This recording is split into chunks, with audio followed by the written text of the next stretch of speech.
Olá, o Negócios na Pauta está no ar. Cada vez mais as pessoas estão entendendo que gerir uma casa, especialmente quando não se vive sozinho, é fundamental na qualidade de vida.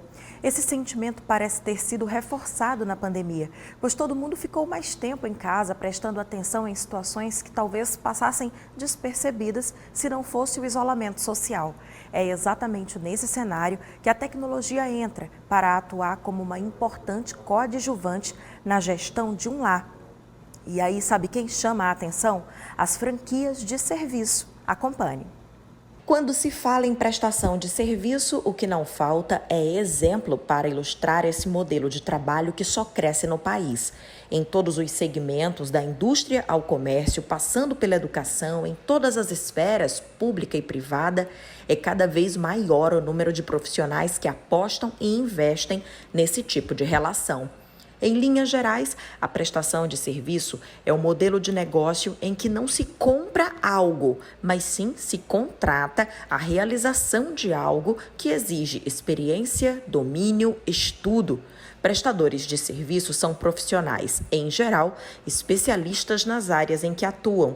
Quanto maior o conhecimento desses profissionais sobre aquilo que oferecem, mais valorizados eles tendem a ser no mercado. A prestação de serviço existe para reparar certas dores da sociedade. Por isso, uma boa recomendação é sempre observar atentamente a realidade, prever necessidades presentes e futuras e identificar soluções criativas. Este foi exatamente o caminho percorrido pela engenheira e empresária Lívia Viana, desenvolvedora da plataforma Ela Faz. Quando você vai contratar um profissional pedreiro, eletricista, encanador, você imagina um homem ou uma mulher? Você já imaginou a dor de uma mulher ter que contratar um profissional homem e ter medo de ser violentada? A Ela Faz atua propondo uma plataforma digital exclusiva para o público feminino, de contratação segura de serviços diversos, que conecta profissionais autônomas a usuárias em todo o Brasil. Hoje, além de gerar oportunidade de renda para mulheres, o negócio também atua na formação e na capacitação do público feminino, sem perder de vista o caráter do alcance social. A criação de uma rede de mulheres qualificadas por meio de capacitações, tendo como parceiros estratégicos através da Universidade Ela Faz, é um dos braços necessários para o crescimento do modelo de negócio. Ofertamos qualificação e serviços em diversas formações, entre elas pedreiras, eletricistas, pintoras, montadoras de móveis, encanadoras, proporcionando assim a essas mulheres uma profissão, trabalho e renda dignos, igualdade de gênero, diminuição da violência e capacidade de fazer ela mesma a melhoria em sua moradia. A gente acabou de ver que talvez o principal benefício ou vantagem buscada por quem contrata empresas desse segmento é a economia de tempo. Cada vez mais ocupados com atividades profissionais, acaba que não nos resta muito espaço na rotina para gerir e cuidar sem o conhecimento adequado. De acordo com a Associação Brasileira de Franchising, os setores que fecharam 2019 e permaneceram em 2020 com os maiores faturamentos são os de casa e construção. Então vamos aqui apresentar os nossos convidados de hoje no programa Negócios na Pauta. Temos a presença de José Couto Filho, CEO da Consad, Consultoria e Administração, e também William Prado, CEO do aplicativo da startup de casa. Senhores, sejam bem-vindos ao Negócios na Pauta. Obrigado, boa noite. Muito obrigado pelo convite, uma boa noite a você e aos telespectadores. Então vamos começar conversando sobre como foi esse ano e meio, quase 2 anos de pandemia para os negócios de vocês. Sim. A Consad já tem 20 anos, a startup de casa tem 6, é mais caçulinha, mas certamente o que nenhum de vocês planejou na vida foi atravessar uma pandemia. Então quero saber como foi encarar esse momento nos negócios de cada um de vocês, Couto e William. Ok. Na realidade, Dalva, você viver como empreendedor hoje no Brasil em geral é muito difícil, né? Então, assim, você sempre está com muitas dificuldades, sempre tentando driblar os obstáculos e as situações. E 2020 para cá, com essa pandemia, intensificou muitas dificuldades, né? Então, é uma forma até de a gente conseguir ter mais inovações, né? Como você fez a introdução aí da pauta, a gente trabalha com a administração do lar, né? Como você falou, a Consad já tem 20 anos de mercado, a gente administra mais de 80 empreendimentos em São Luís. São condomínios né? residenciais, são condomínios residenciais e comerciais. Em termos de condomínios residenciais, são mais de 5 mil lares que a gente está envolvido, né? Então, assim, com locação de mão de obra, hoje a gente tem 450 funcionários que a gente loca diretamente, né, a mão de obra. Então, assim, é uma estrutura que a gente diariamente tem que estar sempre organizando, né, fazendo com que funcione a engrenagem, né? E diante dessa pandemia veio muita dificuldade, mas a gente conseguiu se adaptar, né? Conseguiu passar por essa crise, mas é o tempo todo esses obstáculos, né? Agora, atualmente, estamos com essa greve de ônibus também que atrapalhou muito a estrutura, porque 90% dos nossos funcionários são usuários do transporte público, né? E quando trava, fica complicado, porque o nosso serviço, na realidade, é um serviço continuado. Você não pode parar de ter um controle de acesso numa portaria do condomínio, você não pode parar de ter um auxiliar de serviços gerais fazendo a limpeza, a manutenção, a manutenção do elevador, o recolhimento de lixo e tal. Então, são serviços essenciais que não podem parar. Então, o nosso objetivo, a dificuldade é o tempo todo estar, né? Mas, de certa forma, a gente no final das contas, a gente sempre consegue atingir a meta, que é o atendimento, né? De fato, todo mundo que sobrevive a uma crise sai fortalecido. Com a certeza. gente vai poder já conversar um pouco mais sobre o legado, o que fica de positivo. Agora eu quero te ouvir, William, como nasceu a startup das mãos de um engenheiro eletricista que já trabalhou com construção, me conta tudo e conta pra gente também como funciona a de casa. Eu sou empresário desde o ano 2000, né? Então a gente começou como uma pequena construtora, né, em 2000 e trabalhamos como construtora até 2015. Então foram 15 anos de experiência com construção. E dentro dessa experiência, né, sempre prestando serviços, eu tinha contrato de manutenções, de reformas e de construções novas. E a gente sempre sofreu muito com a prestação de serviço, porque a gente precisa contratar o eletricista, o encanador, o pedreiro e daí por diante. E pequenas construtoras precisam muito desses profissionais autônomos, né? Que a gente contrata por empreitada. E eu sempre senti muito essa dor. Então, quando foi em 2015, com aquela crise toda da construção civil, crise na economia, né, a construtora ficou praticamente parada. E aí eu pensei, por que não, né, eu me focar na minha área de formação, que é a tecnologia, a engenharia elétrica, e tentar resolver este problema, que é contratar um prestador de serviço com segurança, com qualidade e principalmente de maneira rápida, assim, efetivo, como você está falando, né? Eu sair de casa para trabalhar e rapidinho eu pegar um celular e chamar alguém e alguém aparecer para atender a minha demanda e eu continuar monitorando o trabalho dessa pessoa pelo celular, né? Indo para o meu serviço e sabendo que essa pessoa está trabalhando e a hora que ela vai sair da minha casa, né? Então, a gente desenvolveu uma plataforma de tecnologia, né, agregando essa experiência que eu adquiri ao longo desses 15 anos de construção para resolver esses problemas.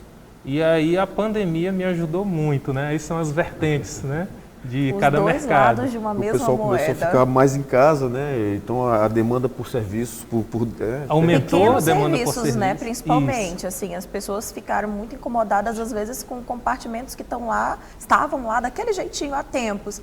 Mas aí veio a pandemia e começou a gritar aquela dor, né? E aí a necessidade por pequenas reformas, pequenos reparos, pelo serviço doméstico foi muito grande. E hoje, para lhe ser sincera, falta profissional na plataforma se credenciar, se cadastrar para atender a demanda. Mas esses profissionais que se cadastram, eles passam por uma seleção ou tem um momento com vocês da startup? Isso. O credenciamento ele é feito gratuito, né? O profissional baixa o aplicativo de casa profissional, né? Está na Play Store.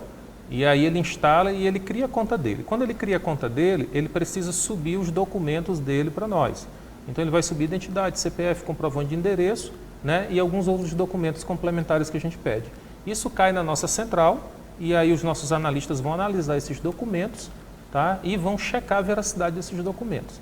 E aí é feita uma aprovação da documentação, uma aprovação prévia, e depois esse profissional precisa passar por um treinamento conosco.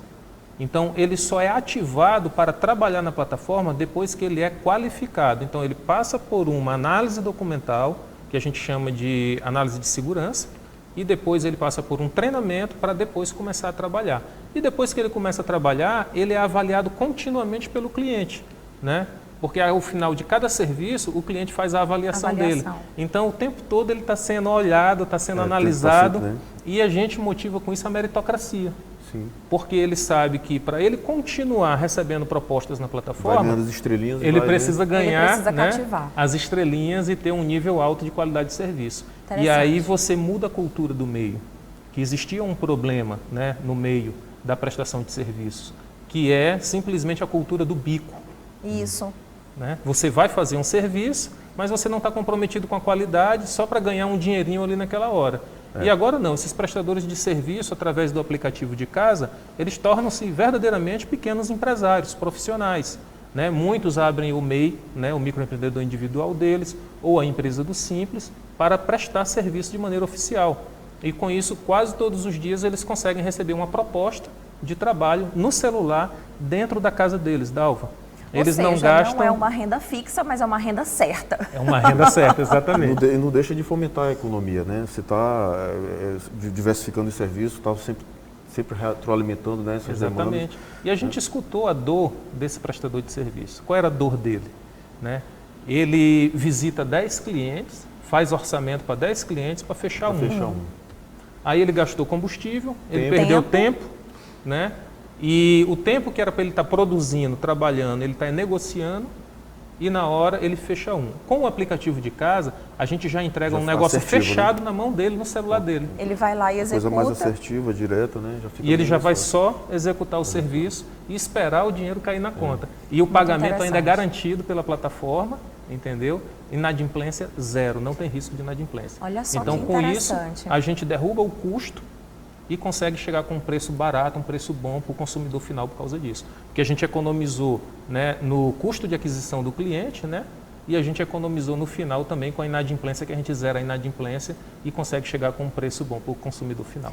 Muito interessante. A gente tem aqui, gente, 2 empresários que atuam com prestação de serviço, esse segmento que só cresce no Brasil. E a gente vai fazer uma rápida pausa porque ainda tem muito mais o que conversar, saber dos legados, tendências. Agora a gente vai fazer uma rápida pausa. Na volta, vamos saber mais sobre os serviços que muito ajudam na gestão dos nossos lares. É já já. Negócios na pauta de volta. Hoje nós estamos conversando sobre o quanto a tecnologia impacta e melhora muito a nossa qualidade de vida. Veja só esse dado. O setor de serviços representa mais da metade das empresas abertas no país já este ano, segundo o mapa de empresas do Ministério da Economia. São mais de 8 milhões de empresas desse segmento ativas no país até abril, quando o levantamento foi realizado. Essa quantidade expressiva tem relação direta com o crescimento do microempreendedorismo no Brasil. Então vamos voltar a falar com os nossos convidados. O José Couto Filho, CEO da Consad Consultoria e Administração, e o William Prado, CEO do aplicativo de casa, a startup de casa. A gente conversou no primeiro momento do programa sobre o quanto a pandemia impactou nos negócios de vocês. Mas aí tem o legado. E aí, Couto, eu já quero começar falando sobre esse legado, trazendo um pouquinho daquilo que foi vivido no início de tudo da tua empresa. Talvez as pessoas não tivessem tão clara a ideia do que era o trabalho de uma administradora de condomínios, afinal já tinha a figura do síndico. Então, para que trazer uma empresa? Isso vai aumentar os custos, enfim. E quais desafios hoje se apresentam, já que a Consad cresceu, demonstrou, assim como outras empresas do segmento aqui veio, e saber depois como que o trabalho desenvolvido pela startup do William talvez possa ajudar esses condomínios, de uma forma geral, a encontrar esses prestadores de serviço autônomos, né? Mas quero te ouvir, Couto. Bom, Dalva, como eu havia falado, a empresa já tem 20 anos, então em meados de 2001, eu, recém-formado no curso de administração de empresas, né, pela UEMA, na época comecei a trabalhar como gerente de uma empresa de prestadora de serviço. Né, de condomínios? Na realidade, ela não administrava condomínio diretamente, porque naquela época o mercado era muito fechado, muito não tinha restrito. essa cultura, né? Isso. Cresceu muito de um tempo para cá, se profissionalizou muito de um tempo para cá.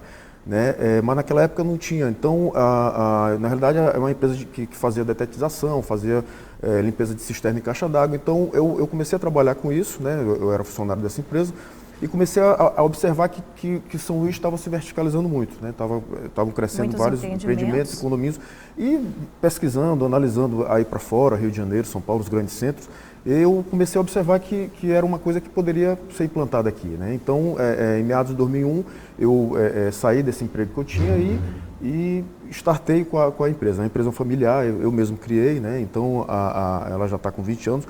De um tempo para cá, teve um boom muito grande imobiliário, né? Antes da crise de 2012, como o William falou, São Luís deu uma crescida muito forte, né? Tanto é que até hoje tem muitos estoques de unidades, imóveis, né? habitacionais. A economia está voltando a se aquecer nesse ramo. Você observa que alguns empreendimentos estão voltando a ser construídos aqui em São Luís. Voltaram na cidade. A Aos gente poucos, anda, né? a gente já consegue olhar novamente. Então, na realidade, Dalva, com a pouca experiência que eu tinha, né? Porque eu fiquei 1 ano e meio como funcionário, né? Na realidade, a minha vida toda foi como empresário. Então, e eu sempre tive esse sonho, né?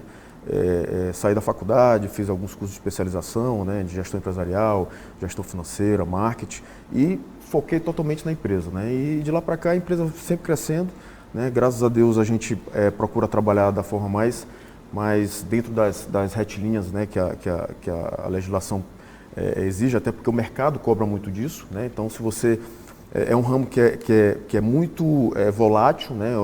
Você tem que ter um jogo de cintura muito grande para poder você manter seus contratos, porque hoje você tem um contrato, amanhã você pode não ter. Exemplo, então, se a Consad perde um condomínio, o contrato de um condomínio, necessariamente ela precisa demitir os funcionários que ela contratava para atuarem naquele condomínio? Sim, porque como é que funciona? O nosso contrato de gestão do condomínio, ele engloba tanto a terceirização da mão de obra, ou seja, os funcionários são nossos, só que eles estão lotados no condomínio, como a manutenção predial e a parte administrativa, né? Então, todo esse trabalho, o condomínio, na realidade, ele tem a figura do síndico, que por lei é obrigatório ter, né? Que é a pessoa responsável civil e criminal pelo condomínio, mas o síndico, como hoje virou uma profissão, né? Hoje existem síndicos profissionais, né? Começou a chegar aqui em São Luís com muita força de um tempo para cá, mas já existe no mercado brasileiro, nos grandes centros, já há muito tempo. Então, isso terminou profissionalizando, porque hoje, na realidade, um condomínio é uma empresa, né? Apesar de ter os lares de cada um, mas existe a área comum onde necessita de manutenção, de limpeza, de controle, de organização, né? Se tu me permite um adentro, eu costumo dizer até que uma empresa e bem complexa. Bem né? complexa. Porque dentro de um condomínio você tem automação, você tem elétrica de baixa tensão, elétrica de alta tensão, você tem para-raio, você tem toda a parte de sistema hidráulico, sanitário, você tem estação de tratamento de esgoto, estação de tratamento de água. Sim. Você tem uma complexidade enorme com, às vezes, colocada a responsabilidade nas costas de um síndico que não é um profissional habilitado tecnicamente para administrar tudo aquilo, gerir tudo aquilo, e de fato precisa de suporte, né, de uma administradora, né, de alguém especializado na área técnica. É necessário. E daí que até tem condomínios que pagam salários para os síndicos? Sim, existe condomínios que fazem a contratação do síndico profissional, porque geralmente o síndico profissional não necessariamente ele é uma administradora, né? Sim. O condomínio ele tem a opção de ter a figura do síndico para não ter, se algum condômino, algum proprietário, um morador não quiser ser síndico, né? Tem uma assembleia que pode ser convocada para este fim e se faz a contratação do síndico profissional que posteriormente pode contratar uma administradora e terceirizar o serviço, né? Então, uma coisa não entra em conflito com a outra, né? Na realidade se completam. Sim. E fora o que o William falou dessa questão toda da manutenção e tal, tem a questão também da administração dos conflitos, né? Isso. Das pessoas, né? Dos moradores, por exemplo, voltando a falar na pandemia, porque hoje 85%, 90% dos nossos problemas se concentram durante a pandemia e o que vai vir depois, e o que está vindo depois da pandemia. Não quero nem imaginar o que vocês viveram, né? De conflitos. A gente fala das sequelas do Covid na saúde das pessoas, que realmente a gente ouve falar todo o tempo todo, mas existem sequelas também no mercado, sociais, né? Sociais, econômicas, né? Algumas vieram para melhorar, né? O setor judiciário, por exemplo. Melhorou muito com a pandemia, porque tem agora as audiências online. Então, a gente Verdade. facilitou, barateou, Celeridade. reduziu o custo, então facilitou muito, né? E até para a gente também. Hoje, mais ou menos 50%, 60% das assembleias são virtuais, então facilita muito. Você Reduzir o custo, dá dinamismo, você consegue ter a gravação de tudo aquilo. Então, aquilo ali serve como prova para qualquer problema que possa vir a ocorrer, né? Por isso que a pandemia acabou ajudando a área de tecnologia. Tecnologia. Né? Sim. Mas Porque tem aí, uma coisa que eu vou fazer aqui, a provocação. Mas fazer. fala. Eu vou te Que a deixar área de falar e depois eu vou tecnologia- provocar. que a área de tecnologia, ela foi demandada para encurtar a distância Sim. e aumentar a agilidade. As pessoas tendo que ficar em casa, as empresas precisavam continuar funcionando. Tudo precisava continuar funcionando na sociedade. E como fazer funcionar? Somente através da tecnologia. Então, as videochamadas, né, o acionamento de profissionais, né, por ambiente virtual, por um site, por um aplicativo de celular, né, tudo isso tornou-se uma necessidade e acelerou o processo de informatização. Então, o que antes era visto como algo do futuro, hoje já é algo do passado, na verdade. Né? Acelerou, né? A pandemia, na realidade, ela escancarou problemas e soluções, né? Isso. Na questão social e especificamente no que a gente está falando em relação a lar. Escancarou problemas entre casais, né? Agressões, você vê o tempo todo aí vendo marido que bateu na mulher porque começaram a ficar muito tempo junto, né? Com problemas, enclausulado em casa, que e tal, brigam vizinhos por causa que- de barulho, Então, o cachorro trouxe- de um que incomoda na casa do outro. trouxe à tona e as pessoas com essa situação toda de estresse ficaram um pouco menos tolerantes, então terminou, né? Isso tudo refletiu no nosso Não, dia a gente, dia. e assim, eu moro em condomínio e teve uma coisa que foi muito triste, que foi a gente, assim, não poder usufruir da área de Da área lazer e comum. da área comum durante aquele período do lockdown. Ou seja, a gente estava realmente trancafiado dentro da nossa Verdade. unidade e isso foi, com certeza, muito ruim para todo mundo. Sim, Ou sim. não, tem gente que gostou daquele momentinho ali, vá saber, né? Não vai dar tempo de eu fazer a minha provocação aqui nesse bloco, porque o tempo já chegou ali no limite, mas eu vou dar um spoiler do que eu vou falar e aí você já vai pensando para a gente tratar no terceiro bloco, que é o seguinte, a gente está falando aqui de tecnologia e do quanto a tecnologia nos permite avançar, evoluir. Mas a tecnologia também tem retirado do trabalho muita gente, dos postos de trabalho. E falando em condomínio, isso também é uma realidade, quando a gente vê que porteiros têm sido substituídos por portarias eletrônicas. E às vezes o único zelador acaba sendo responsável ali pela manutenção um dia inteiro de um condomínio tão complexo. Eu quero que vocês pensem já sobre como a gente vai abordar esse assunto, se é positivo ou não. Afinal, a gente está falando de evolução. E evolução é algo que a gente não consegue frear. Nós vamos analisar isso juntos já. Agora nós vamos a mais um rápido intervalo.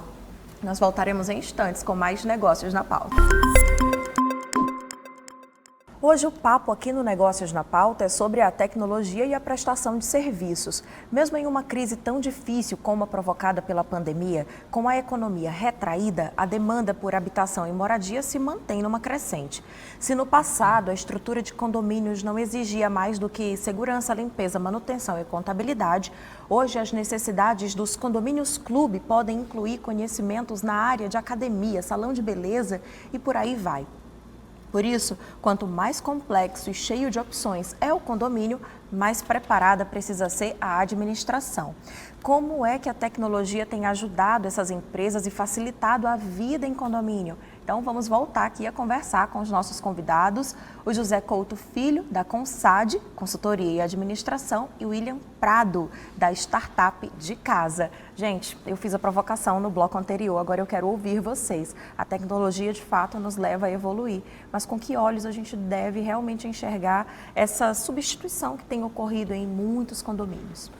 Bom, especificamente no que a gente trabalha, porque eu costumo dizer que o nosso produto, né, entre aspas, é claro, é a mão de obra, né? Então, a tecnologia, ela veio, é claro que sempre vem para facilitar, até porque a gente também utiliza muito a tecnologia para desenvolver nosso trabalho, né? Na parte administrativa, financeira, né? A gente possui aplicativos, então, que facilita muito a vida do condômino no dia a dia dele, né?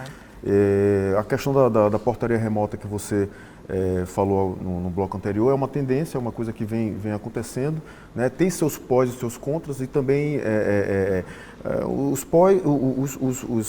As vantagens? As vantagens seriam a questão do custo, né? Se tem uma redução de custo, porque hoje dentro de um condomínio, 60% do custo do condomínio é a mão de obra, né? Isso. É a portaria que é 24 horas, então tem a escala, tem que ter 4 pessoas e tal. Então, com a portaria remota, você termina reduzindo isso praticamente a zero, né? Fica só aquele custo da parte tecnológica, né? Mas tem um outro lado que é a desvantagem, que é a questão do desemprego, né? Eu costumo comparar muito essa questão da portaria remota com um movimento que teve uma época atrás com a automação dos abastecimentos dos frentistas de posto, né? Teve uma época que teve esse movimento e terminou, se percebeu que ia ter muito desemprego e tudo, né? Você vê em países mais desenvolvidos, né? Em países de primeiro mundo tem isso, né? Tem esse frentista, não tem o frentista, é um self-service de praticamente tudo, mas exatamente. É uma cultura diferente da nossa, né, gente? Agora, são situações que a gente paga pela má qualificação da mão de obra, né? Então, assim, você termina tendo uma mão de obra não muito qualificada, então não tem para onde você remanejar aquele pessoal. Isso, né? Que eu ia falar, né? Eu não sou tão velho, né? Tenho 39 anos. E não é nada velho. Quando eu era criança, o meu pai falava assim, só para você ver a velocidade que a tecnologia vem avançando nos últimos anos. Eu era criança e meu pai dizia assim, meu filho, esse telefone é o patrimônio da família. Sim, sim. Quando a linha telefônica era um patrimônio da família, se fazia eram ações da Telma, então. né? E era difícil conseguir uma linha, gente. Era pra gente E a nossa geração, a minha geração, viu sair da Telma, né? Passar para telefonia Telemar, a expansão da telefonia, saiu do telefone fixo, saiu do orelhão para o telefone fixo, que depois o orelhão não era mais usado, saiu do telefone fixo para o celular, saiu do celular para o smartphone, do smartphone para o 5G agora. Tudo isso numa geração só. Né? Com a internet do lado passando e conectando tudo. Então, o que eu digo que está acontecendo hoje no mercado é que as pessoas elas não estão mudando as suas carreiras e estudando e evoluindo na mesma velocidade da tecnologia. Porque na hora que você pega uma portaria remota, né, e coloca uma pessoa lá para monitorar vários condomínios, mas veja quantos postos de trabalho do outro lado são criados, porque a portaria remota precisa de um técnico de automação lá do motor para funcionar, as câmeras de vigilância para funcionar, né, o link de internet, tem toda uma infraestrutura que precisa funcionar, que na verdade você está trocando postos de trabalho menos qualificados por mais qualificado. Só que esse mais qualificado é um funil muito mais estreito, por onde nem todos esses profissionais vão passar, né? Não necessariamente, não um funil tão mais estreito. Né? Porque quando você mexe com a tecnologia, você mexe com uma cadeia. A tecnologia ela trabalha com pessoas muito especializadas. Né? Então, acaba que você distribui muitas tarefas para muitas pessoas especializadas. Então, o que está havendo muito é falta de especialização. As pessoas param de estudar. Né? Ainda existe aquela cultura... Já é um problema macro, né? Já é uma situação mais social. Né? Exatamente. E que existe em todos os meios, em todos os segmentos. Né? Aquelas pessoas que realmente se acomodam, o tempo passa e ela fica. Cruzando com a geração do meu pai para a minha, de novo, né? Na geração de meu pai, ter o ensino médio era o top da carreira. Né? Hoje em dia você tem pós-graduação, mestrado, doutorado e não para de se especializar. Mas ainda existem pessoas, e não são poucas, que acham que pelo simples fato de terem conseguido um diploma, que elas têm que parar de estudar. E elas param de se especializar. E aí a tecnologia continua avançando, o mercado continua avançando e elas ficam para trás. Então o que está acontecendo hoje, em grande parte, é isso. Tanto que se você for em grandes empresas, você vai ver que eles falam de apagão de mão de obra. Eu atendo hoje grandes clientes com a startup de casa, né, que eles dizem que não conseguem mão de obra para trabalhar. Mão de obra em que perfil? Qualificada. Sim. Mão de obra que não para de estudar, mão de obra que se atualiza o tempo todo. Né? Porque as pessoas se conformaram em adquirir um diploma de um determinado curso e ali parou a carreira, parou de estudar. Ou seja, aqui parece ter sido acesa, ativada uma luzinha de alerta para a Consad com seus mais de 400, você citou, funcionários. Levar essa reciclagem para que eles não passem por essa perda do posto de trabalho. Na realidade, a reciclagem, o treinamento, a gente está sempre intensificando dentro dos nossos funcionários, dos nossos colaboradores. Né? Mas a situação que o William falou mudança de carreira mesmo. É mudança, é uma evolução, porque a partir do momento que você O rapaz, a pessoa é treinada para ter o controle de acesso, a portaria, o agente de portaria, como a gente chama, o auxiliar de serviços gerais, ele tem aquele treinamento, mas se aquela função é extinta, eu não tenho o que fazer com aquela pessoa porque ela não tem qualificação, ela não tem conhecimento para fazer outra coisa. Que é uma questão que foge, sai um pouco da nossa... Do controle mesmo. Porque é uma decisão individual de cada pessoa. Por exemplo, a pessoa que trabalha como vigilante ou como porteiro, ele tem que fazer um curso técnico de eletromecânica ou de eletrotécnica para ir mexer com manutenção de motor, manutenção de portão, ou com câmera, circuito interno de TV, né? Então, é uma decisão pessoal que a pessoa tem que ter a sensibilidade de mercado, ver onde está a oportunidade e pivotar a carreira. Mudar a carreira. Por exemplo, eu já formado, com 15 anos na construção civil, eu tive que ter a sensibilidade há 6 anos atrás de saber que a construção civil não tinha mais muito a proporcionar para mim e eu pivotei a carreira para a de tecnologia. Foi uma aposta. Foi uma aposta.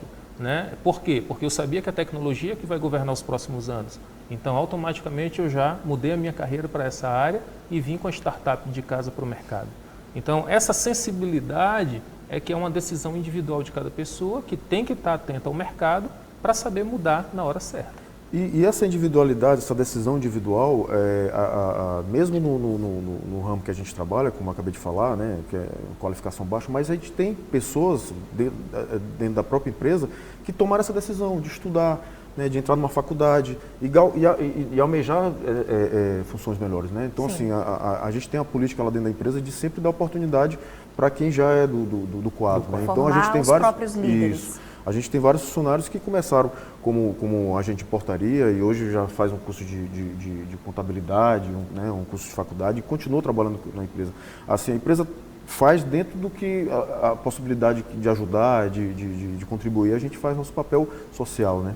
Olha, Couto e William, de todo esse papo que a gente teve, e eu estou impressionada que essa meia hora se passou tão rápido. Passou rápido. Mas de tudo que a gente conversou aqui, fica muito claro que quanto melhor e com mais qualidade a gente quiser viver, principalmente em condomínio ou não, mas especialmente porque a gente falou muito a respeito disso, dessa vida em condomínio e que é uma tendência, as pessoas estão se fechando nesse tipo de moradia, buscando talvez mais segurança, não sei. Então, queria deixar esse momento final aqui para a gente poder deixar um recado, uma mensagem, o que fica, o que é tendência e deixo a palavra com vocês para se despedirem. Bom, eu que agradeço, né, a oportunidade de a gente tratar de um assunto que é tão atual, né, e que eu particularmente vivo isso 24 horas por dia. Só 24 não, porque 8 horas mais ou menos a gente fica dormindo. Né? Mas se sonhar com isso, conta. Pois é, também conta, né? Então, o empresário sonha o tempo todo. Exatamente. Então, a minha vida é isso, né? Eu gosto muito do que eu faço, graças a Deus eu escolhi a profissão certa e percebo que é uma coisa que a gente tem o retorno que a gente sempre procura. E assim, a tendência é essa, né? Como o William falou, a tecnologia está chegando, não tem como a gente fugir dela, a gente tem que se adaptar, tem que se ajustar, né? Sempre com o objetivo de melhorar, né? O social. William. Eu quero agradecer a oportunidade da gente poder estar conversando sobre o mercado, né, de prestação de serviços. É um mercado que responde hoje por mais de 70% do PIB do Brasil, então você vê a importância que é esse mercado. E hoje muitos profissionais estão parados, né, ou subutilizados dentro do mercado de prestação de serviços por causa da pandemia, porque o mercado ficou mais difícil de acessar os clientes, né, mais complicado com as pessoas reclusas e o papel da tecnologia, né, sobressaiu e hoje é necessário acessar alguns canais de tecnologia, como o nosso aplicativo de casa e como outras plataformas de tecnologia, para conseguir prospectar clientes e os clientes também conseguirem os prestadores de serviço, porque um depende do outro. Né? É uma relação de necessidade dos dois lados. Então, hoje o de casa chega para ser para gerar um impacto social forte para essa classe social que está precisando trabalhar, que não tem o emprego, mas pode prestar serviço como trabalhador autônomo ou como microempresário. Né? E do outro lado, para o cliente conseguir reduzir custo, ao invés de ter um funcionário de carteira assinada com todos aqueles custos, eu simplesmente contratar um prestador de serviço para resolver algum problema rápido, né, e dar prosseguimento e manutenção na minha residência ou na minha empresa. Então, hoje o De Casa quer gerar esse impacto social na sociedade e a gente agradece a oportunidade de poder estar apresentando aqui no programa de vocês. Muito obrigada, gente, mais uma vez. Foi ótimo, muito agradável. A gente fica por aqui. Obrigada mais uma vez pela sua companhia. O Negócios na Pauta é um oferecimento da Comar Participações e Investimentos. Todos os programas estão disponíveis nas nossas redes sociais. É só seguir Negócios na Pauta. Uma boa semana para você e até o nosso próximo encontro. Tchau, tchau.